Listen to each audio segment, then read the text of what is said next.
So journalist Mike Coppinger put out this tweet. It goes as follows. Before this narrative that no one will face Luis Ortiz goes any further, let's not forget Eddie Hearn offered Ortiz the Anthony Joshua fight in June. Ortiz turned the fight down with a promise from PBC he'd fight Deontay Wilder in full. Now Ortiz will earn in excess of $7 million. Now, before I give you my take on what I think is potentially going on here, the first thing I want to say is I hope that that figure of 7 million actually is accurate, and that's a 7 million guarantee for Luis Ortiz. Ortiz is from Cuba. He's had a tough, impoverished life coming up. He escaped Cuba. He's been through all kinds of trials and tribulations to get to the United States. He's got a young daughter who has special needs. He's never earned generational wealth, life-changing sums of money for any of his fights.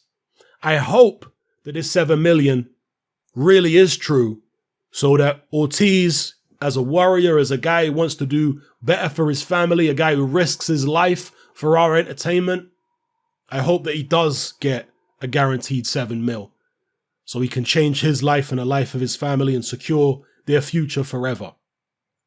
So I hope it's true. Now, in terms of whether it actually is, your guess is as good as mine, but I can tell you what people are saying online, what the chatter is.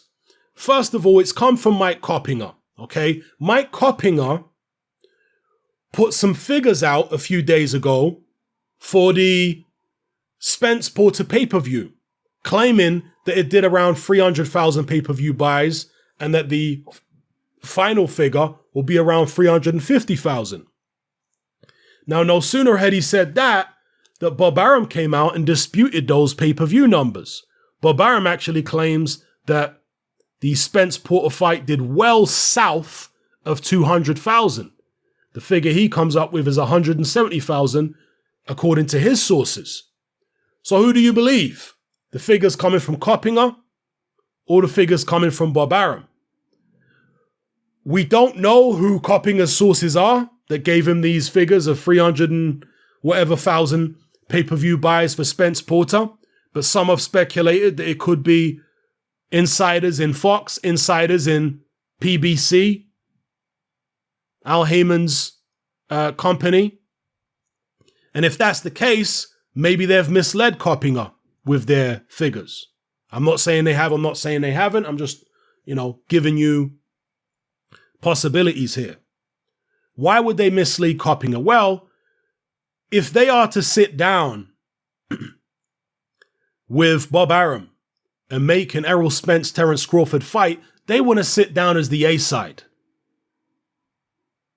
And if their fighter can be shown to be doing way higher pay-per-view numbers than Terence Crawford, then that gives them a lot of leverage at the negotiating table. But the opposite is also true. Bob Arum would certainly hope that his fighter Terence Crawford is doing similar numbers on pay-per-view to Errol Spence, if not more. So he has a vested interest in seeing that Crawford's pay-per-view numbers are not much different than Spence's because, again, he wants leverage at the negotiating table if that unification ever happens. So who can we believe? Arum or Coppinger's figures? I don't know. The point I'm making is perhaps we'll get an Eddie Hearn or somebody else coming out in the next few days disputing this figure of 7 million for Luis Ortiz. Okay, Arum's disputed Coppinger's figures in the past few days for a different fight. Maybe somebody else will dispute Coppinger's figure for the Wilder-Ortiz rematch. Now, if this figure is actually true, and it's not some overly ambitious projected pay-per-view percentage, if it's actually a 7 million guarantee for Ortiz, it would actually make sense of a lot of what's been going on in the lead up to this Wilder-Ortiz rematch. Because Al Heyman was apparently scrambling around to try and find the money to put the fight together. Hence why it took so long to announce a date and a venue, because this fight was originally announced in May, the back end of May. And it took all the way till, late September for them to announce a date, a venue, and a broadcaster. And perhaps this is why. Perhaps this explains why Showtime decided to turn the fight down. Because it's bad enough having to come up with Wilder's purse, which is going to be, 15 million or whatever. And then you've got to pay Ortiz 7 million on top. Ortiz is not a big name. His previous highest purse to this was $500,000. Now you want to pay him 14 times more? Maybe that's why Showtime decided to pass. Like, you know what? It's not financially viable. Yeah, we could probably pay Deontay what he wants, but Ortiz, what's he done since the first Wilder fight? Has he pushed his profile up through the roof by beating multiple top contenders? No, he hasn't. So we're going to have to pass on this fight, man. It's not financially viable. We stand to lose a lot of money, potentially, if we don't hit certain pay-per-view targets. So maybe that's why Showtime passed. Maybe that's why it took so long to get this fight announced. Because of this $7 million that they have to give Luis Ortiz. And maybe they really did have to give him that money, because he turned down the Anthony Joshua fight. I don't think it's a coincidence that he was offered $7 million to fight AJ, and now we're hearing that he's being paid $7 million to fight Wilder. I don't think that's a coincidence. That would suggest that in exchange for turning down the AJ fight, he was guaranteed the same amount of money to face Wilder. And that Heyman was legally obligated to come up with that sum for him, to guarantee him that sum, because the $7 million he was going to get against AJ was guaranteed. When you're dealing with a pay-per-view fight, yeah, you have a guaranteed baseline, which is relatively low, and then you're hoping to get a percentage of the pay-per-view revenue, whatever it is, on top. So when it comes to what you earn from pay-per-views, it can be a bit iffy. You're not sure. Especially if you're a fighter who doesn't normally fight in pay-per-views, like Luis Ortiz. But to be guaranteeing him $7 million, if this is actually true, to be guaranteeing him that, maybe he's accepted a flat fee and he won't get any pay-per-view percentage on top. Maybe Wilder's going to take all the pay-per-view revenue available to the fighters. Who knows? Now, was Luis Ortiz, in retrospect, if this figure turns out to be true, was he right to turn down the Anthony Joshua fight? Well, first of all, we have to get one thing straight. There are some people saying he was being offered a fight on short notice. Yeah, relatively short notice, but he still had at least, between 5 and 7 weeks to train? Something like that. It certainly wasn't 3 weeks notice. No. He was offered the Anthony Joshua fight long before Andy Ruiz was offered it. Long before. So he had at least, I think it might have been around 6 weeks to train. On top of that, AJ has more than one belt. So even if the money was the same being offered for the AJ fight and the Wilder fight, AJ's got more belts, still had a decent amount of time to train. And having seen AJ get destroyed by Andy Ruiz, many would argue that Ortiz actually had a better chance of beating AJ than he will have of beating Deontay Wilder in a rematch. Because at the end of the day, he'd never fought AJ before. He has fought Deontay Wilder before and he lost that fight. So even if this figure is correct, many would still argue, including myself, that he would have been better off taking the AJ fight. But it certainly doesn't make it as bad turning the AJ fight down if he's getting his $7 million. It certainly doesn't make it as bad as I thought it was at the time and since. No, if he's being guaranteed the $7 million, okay, cool. There's a viable alternative, not quite as good as the AJ fight for him because it's less belts and it's a guy who's already knocked him out. But, okay. Similar money.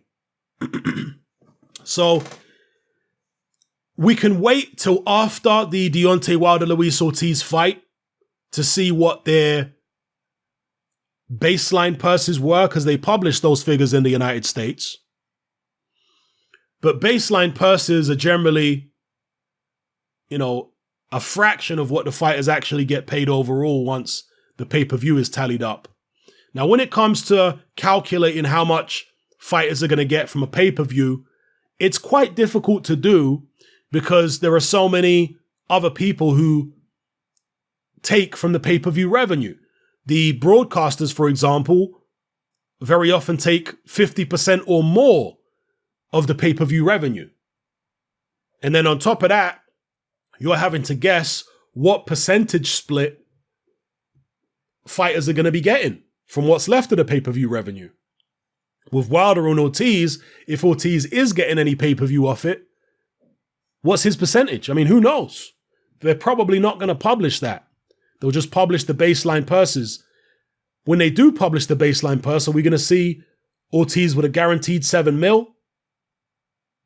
Or again, is this $7 million some kind of projected pay-per-view estimate? Who knows?